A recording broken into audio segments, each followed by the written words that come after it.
Hello বন্ধুরা, শুভরাত্রি। আশা করছি সবার ডিনার কমপ্লিট হয়ে গেছে, আর আশা করছি তোমরা সবাই ভালো আছো, আর আমিও ভালো আছি। তো আজকে একটা সিম্পল গুড নাইট পোস্ট করব, তাই ভাবলাম একটা ভিডিও করে নিই। রান্না করছিলাম, তো দেখতেই পাচ্ছেন যে সাধারণ একটা ঘুগনি সবাই জানে কেমন বানানো হয়, তাও আমি একটা করলাম। আমি এরকম বানাই, তোমরা কে কেমন বানাও জানাবে।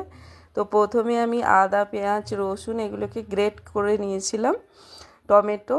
তো এগুলো তেলের মধ্যে চিনি দিয়ে এই মশলাগুলো দিয়ে দিলাম। তারপরে তেজপাতা, কাঁচা লঙ্কা দিলাম। তারপরে জিরে গুঁড়ো, ধনে গুঁড়ো নাও দিতে পারেন, আর গরম মশলা, কাশ্মীরি লঙ্কা গুঁড়ো। আর কেউ যদি বেশি ঝাল খান তাহলে একটু ঝাল লঙ্কা গুঁড়োও দিতে পারো। আর হলুদ গুঁড়ো দিলাম। এরপরে একটু জাস্ট ভাজা ভাজা হলে ওই বাটি ধোয়া, মশলা ধোয়া জলটা একটু দিয়ে দিলাম।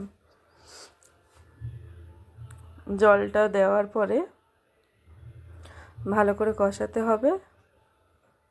এরপর কষিয়ে মশলা থেকে তেল ছেড়ে গেলে তখন কাসুরি মেথি একটু হাতে ঘষে নিয়ে দিয়ে দিতে হবে, দিয়ে আবার ভালো করে কষিয়ে নিতে হবে। এরপরে দিলাম গরম মশলা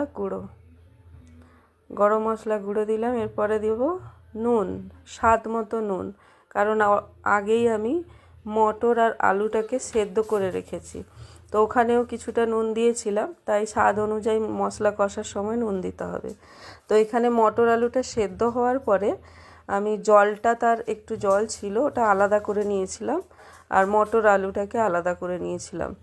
এরপরে মশলাটা ভালো করে কষা হয়ে গেলে মটর আলুটা দিয়ে ভালো করে দুবার কষিয়ে নিয়ে ওই যে জলটা আলাদা করে রেখেছিলাম ওটা আমি ওর মধ্যে দিয়ে দিলাম। তো দেখতেই পাচ্ছ,